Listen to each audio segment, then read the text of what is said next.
Hello to all guys, girls, robots, and insecure YouTubers with no chin. To start this video off, let me inform you that a Battles update has come out recently if you haven't heard of it yet. Technically it isn't a real update, meaning it ain't patch 3.10, rather just 3.9.1, where it's just a bunch of bug fixes and shit. Or is it? There's actually more changes than just bug fixes, and it's a big enough change that I say warrants it being patch 3.10 itself. But who cares about all that naming shit? Let me just show you the changes. Bloon speed ramping increased, Moab health ramping increased. It doesn't say exactly how fast they ramp here, but not to worry, because this picture will tell you the exact amounts.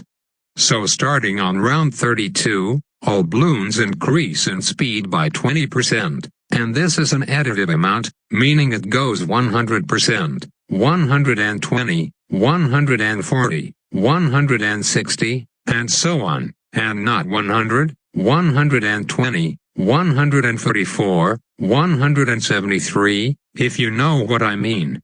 Likewise, all Moab balloons health increases by a whopping 40% per round now, so it goes from 100% health on round 32 to 140 on round 33, then 180, 220, and so on.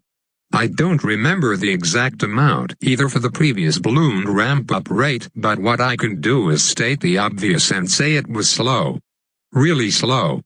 So slow that the record for highest round was 333 or something like that. Correct me if I'm wrong. All of this leads me to the purpose of this video. Me and my boy Tyler, Dildo Bike, will be going for the highest round record for patch 3.9.1, for two reasons. 1, to see how much these ramp-up changes affect late game and round records, and 2, to see how many views the highest round ever clickbait title can reel. Not as much as the new golden balloon is what I can say, lol. According to what I heard, the highest round so far for this patch was round 81, only a tad bit lower than the previous 333 record I mentioned, so hopefully Tyler and I can surpass that 81 mark so we can officially call the video the highest round as of this upload. Note that this is done in normal battle arena, though I doubt it would make a difference if we added a play with fire or bonanza club tag onto it. All those modes would do is allow us to survive the early game a bit better and build our defenses earlier, which I suppose could be helpful considering I died on round 13 in our first attempt and was close to doing so on this attempt as well, lol. Just to iterate, yes, this was our second attempt at this record, and because it's only our second attempt, no blooper video for this time cause all the video would contain is one blooper, and one ain't enough to say the least. Anyways, while we could have done play with fire plus bonanza to make our lives easier, we decided not to just for the sole reason that we can avoid claims of our record being invalid because we added club rules. Trust me, even though club or no club besides Mega Boost literally makes no difference on the outcome of our record attempt, there are some really stupid people on the internet and I'd prefer them to stay away from the comments section of this video. Before I go on, I know it's very late to mention this, but if you were paying attention to the beginning rounds, Tyler was leaking balloons but not losing lives for some reason. And it's not because he's a hacker. It's because the game is stupid and has visual bugs. He placed a ninja on his side but it never showed up on mine, so now it looks like Tyler lacks a defense when in fact he's perfectly fine. Just thought it'd be good to mention that in case kids comment dumb shit saying Tyler hacked. But yeah, you might have already seen this footage on Tyler's live stream last Saturday, where he was streaming the whole ordeal live. Link to his channel is in the description by the way.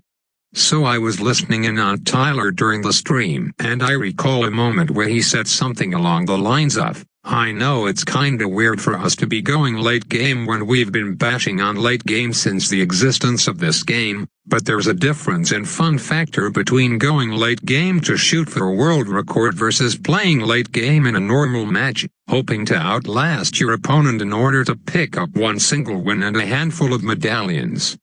and I can assure you it definitely feels different, more so because I haven't played anything late game in months.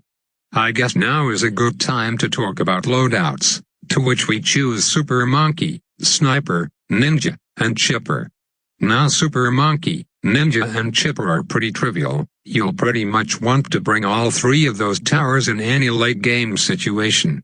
But Sniper is probably the one raising the most questions, because some people might say why not Ice Tower for even more slows, Bomb Towers for temple sacrifices, or 0-0 Dart Monkeys for invulnerability.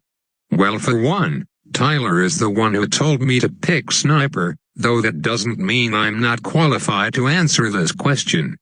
Basically, if you place your snipers well enough, such as alternating fire rates between each sniper and more, they can be super effective at stalling blips, infinitely more so than the Ice Tower, which also has a handicap where you have to click on its ability to get the effect. The reason why I say it's a handicap is because I'd like for you to try clicking a button every few seconds for over an hour straight. I'm sure by 15 minutes you'll be thinking about drinking bleach to escape from this mindless clicking torture. Luckily in 1985, Bill Gates developed the auto-clicker, which to this day has saved hundreds of thousands of wrists from gamers across the planet. Me being one of them, unlike my counterpart Tyler, I was smart enough to automate my SuperVic ability clicks so I don't have to destroy my wrists doing so myself. Unfortunately, that doesn't mean my job is done. I still have to activate my Ninja and Super Monkey abilities constantly if I want to maximize the round we get to, but it's less work than having to micro the SuperVic cause that shit you have to click on every 2 seconds versus 10 for the Ninja. Regardless of auto-clicker or not, late-game records are no joke. They require a lot of endurance and determination to pull off. Now I was hoping with these new changes that the highest possible rounds would drop down to flash levels, and I'm saying round 60 and shit, but as you can tell that isn't the case. I came in expecting an hour-long attempt, and came out with more than twice that.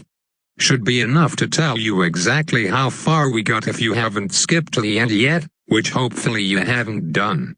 If you didn't skip, well, now's the perfect time to take a blind guess for what round me and Tyler made it to. For the first time I'm going to say do not fucking comment your guess down below, cause all it does is spam the shit out of the comment section with useless 3-digit numbers, and I like meaningful comments, man. Knowing the internet though, I'm going to get more 3-digit comments than if I didn't mention that, so fuck me I guess. Time to go now, so see you all next time, and have a lengthy day.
seasons change. Our roads were lined with adventure. Mountains in the way couldn't keep us from the sea. Here we stand, open arms. This is home where we are, ever strong in the world that we made. I still hear you in the breeze, see your shadows in the trees, holding on, memories never change.